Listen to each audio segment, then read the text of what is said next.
একেবাৰে সহজতে বনাব পৰা আমৰ আচাৰৰ ৰেচিপি এটা লৈ আহিছোঁ আজি মই। আৰু এই আমৰ আচাৰটো সৰুৰ পৰা খাই ডাঙৰ হ'লোঁ মই।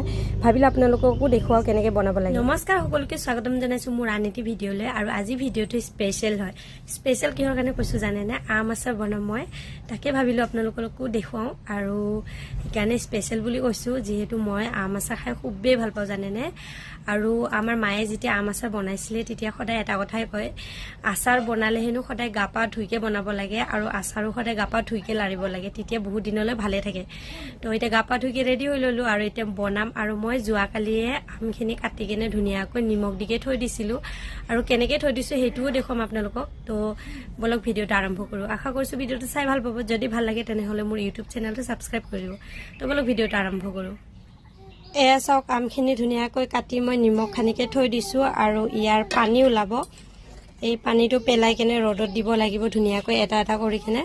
তো মই আমখিনি যোৱাকালি ৰাতিয়ে ধুনীয়াকৈ ধুই পখালি কাটি কেনে থৈ দিছিলোঁ। আৰু এয়া গছৰ পৰা পাৰি অনা আম নহয় দেই, মানে গছৰ পৰা যিহেতু সৰিছিলে আম, তো ৰাতিপুৱা সময় বুটলি আনি কেনে থৈ দিছিলোঁ, যিহেতু বৰষুণ দি আছে, বতাহ দি আছে। এয়া আমখিনি ধুনীয়াকৈ ৰ'দত দি দিছোঁ আৰু তাৰ তলত এখন ধুনীয়াকৈ কাপোৰ দিছোঁ, মানে এখন কাঁহী দি দিছোঁ। এয়া চাওক, এয়া কাঁহীখনৰ ওপৰতে ধুনীয়াকৈ কাপোৰ এখন পাৰি দিছোঁ। কাপোৰখন ধুই লৈছোঁ প্ৰথমতে, তাৰপিছত মই আমবোৰ দি দিছোঁ যাতে পানীখিনি ধুনীয়াকৈ শুহি লয়। আৰু এইটো কাপোৰটো হৈছে একদম কটনৰ। তো এতিয়া ধুনীয়াকৈ পানীখিনি শুহি লওক আৰু মই এতিয়া যাওঁ মছলাখিনি ৰেডি কৰোঁগৈ। মছলাখিনি ধুনীয়াকৈ ভাজি লৈছোঁ আৰু অকণমান সময় ঠাণ্ডা হ'বলৈ দিছোঁ কেৰাহীতে।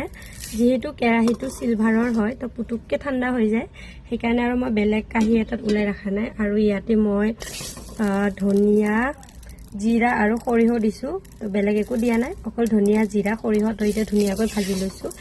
এতিয়া খুন্দি ল'ম ধুনীয়াকৈ গিলাচতে, যিহেতু মই অকণমানে আচাৰ বনাম। তো গিলাচত খুন্দি কেনে ৰেডি কৰি লওঁ, তাৰপিছত ধুনীয়াকৈ বনাম। এয়া মছলাখিনি ঢালিকৈ গিলাচতে লৈ লৈছোঁ, এতিয়া খুন্দিম আৰু।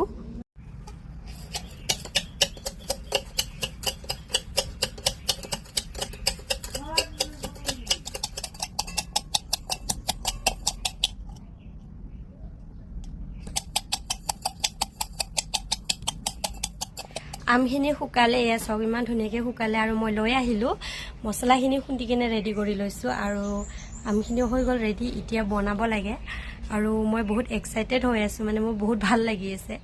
যিহেতু আম আচাৰ বুলি ক'লে মই বহুত বেছি ভাল পাওঁ, বিশেষকৈ খিচাৰীৰ লগত জানেনে। খিচাৰী বনালে তাতে যদি আম আচাৰ থাকে কিমান যে ধুনীয়া লাগে খাবলৈ।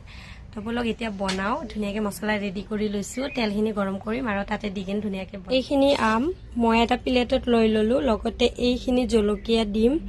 ধুই কেনে ধুনীয়াকৈ শুকাই লৈছোঁ, এতিয়া অকল কাটিব লাগে, কাটি কেনে ধুনীয়াকৈ ৰেডি কৰিব লাগে। আৰু ইফালে আমখিনি ৰেডি কৰি ল'লোঁ, কেৰাহীত তেল দিওঁ আৰু মছলাখিনি খুন্দি লৈছোঁ। এয়া চাওক ইমান ধুনীয়াকৈ মিহি হৈছে। মিহি মানে গোটেই মিহি কৰা নাই, মই অকণমান গোটা গোটা ৰাখিছোঁ। মছলা বেছি মিহি কৰিলে ভাল নালাগে, সেইকাৰণে অকণমান গোটা গোটা কৰি ৰাখিছোঁ, যাতে মছলাখিনি খাওঁতে ভাল লাগে আৰু। তো এইফালে মই এতিয়া তেল গৰম কৰিম।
ভোট জলকীয়াখিনি কাটা হৈ গ'ল আৰু কাটি কেনে মই ডাইৰেক্ট ইয়াতে দি দিলোঁ, আপোনালোকে দেখাই পালে বাৰু।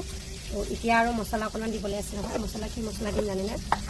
মছলাতে মই খালি মোৰ হালধি অকণমান দিম আৰু অকণমান জিৰা গুড়া নহয়, জিৰা, ধনিয়া আৰু সৰিয়হখিনিতো গোটেইখিনি মই মিক্স কৰি হেৰি কৰি লৈছোঁ, মানে খুন্দি লৈছোঁ ভাজিকৈ ধুনীয়াকৈ। এতিয়া হালধি দিম অকণমান, তাৰপিছত দিম জলকীয়া গুড়া।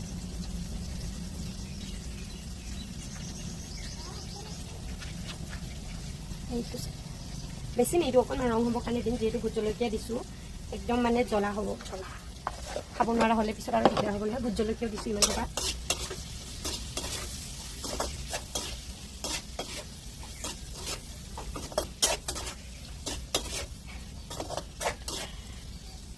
গেছটো জ্বলি আছে, যিহেতু আমখিনি শুকাইছে যদি অকণমান পানী আছে ভিতৰত, সেইকাৰণে ভাবিলোঁ অকণমান মানে তেলতে ভাজি দিওঁ, যাতে পানীখিনি পূৰা শুকাই যায়, তেতিয়া বেয়া নহ'ব আৰু। সেইকাৰণে মই গেছটো নুমাই দিয়া নাই। কেনেকুৱা হৈছে মই আপোনাৰ ওচৰৰ পৰা দেখুৱাইছোঁ। এইটো চাওক, মছলাখিনি দিয়া নাই বাৰু, অকণমান ভাজি হ'লে মছলাখিনি দি দিম। গেছটো নুমাইকৈ অকণমান ঠাণ্ডা হ'বলৈ দিলোঁ, আৰু ঠাণ্ডা হৈ গ'ল, যিহেতু মছলাখিনি দিয়া নাছিলোঁ। তো এতিয়া মই এয়া মছলা দি দিম, খুন্দি থৈ দিয়া মছলাখিনি ধুনীয়াকৈ। আচাৰ বনাবলৈ কিন্তু একেবাৰে সহজ, জানেনে? কিন্তু যেতিয়া আমি বহুত দিনৰ মূৰত বনাওঁ, তেতিয়া এনেকুৱা লাগে বহুত কঠিন যেন লাগে।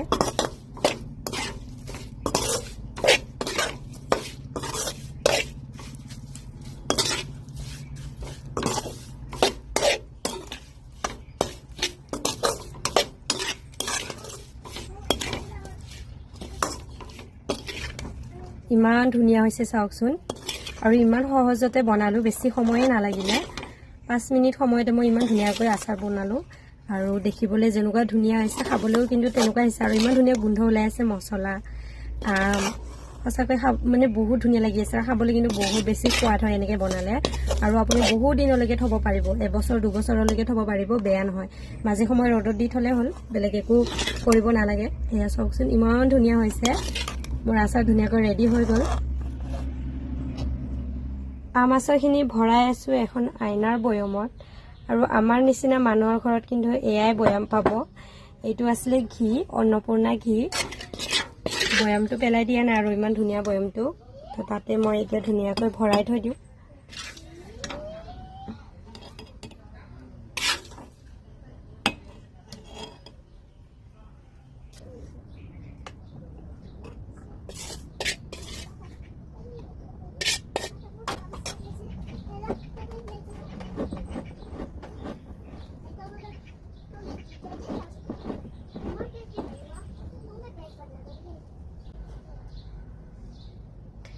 এতিয়া যিহেতু বনোৱা হৈ গ'ল, তো মই এতিয়া কি কৰিম জানেনে? ৰ'দত দিম। আৰু যিহেতু এতিয়া অকণমান গৰম হৈ আছে, গৰম মানে কিয় জানেনে? যিহেতু মই অকণমান ঠাণ্ডা হোৱাৰ পিছতে মছলাখিনি ধুনীয়াকৈ মিহলাই দিলোঁ। তাৰপিছত মই এয়া বৈয়ামত ভৰাইছোঁ, আৰু এতিয়া মই ৰ'দত দিম। কিন্তু ঢাকনিখন নলগাওঁ, এই ঢাকনিখন এতিয়া নলগাওঁ, যিহেতু গৰম হৈ আছে। ভাপ হৈ কেনে যেতিয়া ঢাকনিত পৰিব, সেই পানীখিনি যেতিয়া ঢাকনিত লাগি কেনে আকৌ পৰিব, তেতিয়া বেয়া হোৱাৰ সম্ভাৱনা বহুত বেছি হয়। তো ভেঁকুৰ লাগি যাব পাৰে, তো সেইকাৰণে মই ঢাকনা নামাৰোঁ। এতিয়া ধুনীয়াকৈ ৰ'দত দিম, আৰু আশা কৰিছোঁ ভিডিঅ'টো চাই ভাল পালে। কমেণ্ট কৰি জনাব, যদিও ভাল পোৱা নাই কমেণ্ট কৰি জনাব, ভাল লাগিলেও জনাব। তো এইফালে মোৰ আচাৰটো ৰেডি হৈ গ'ল। যদি মোৰ ভিডিঅ'বোৰ চাই ভাল পায়, তেনেহ'লে মোৰ ইউটিউব চেনেলটো ছাবস্ক্ৰাইব কৰি দিব। তো আজি কাৰণে এইখিনিয়ে, টাটা।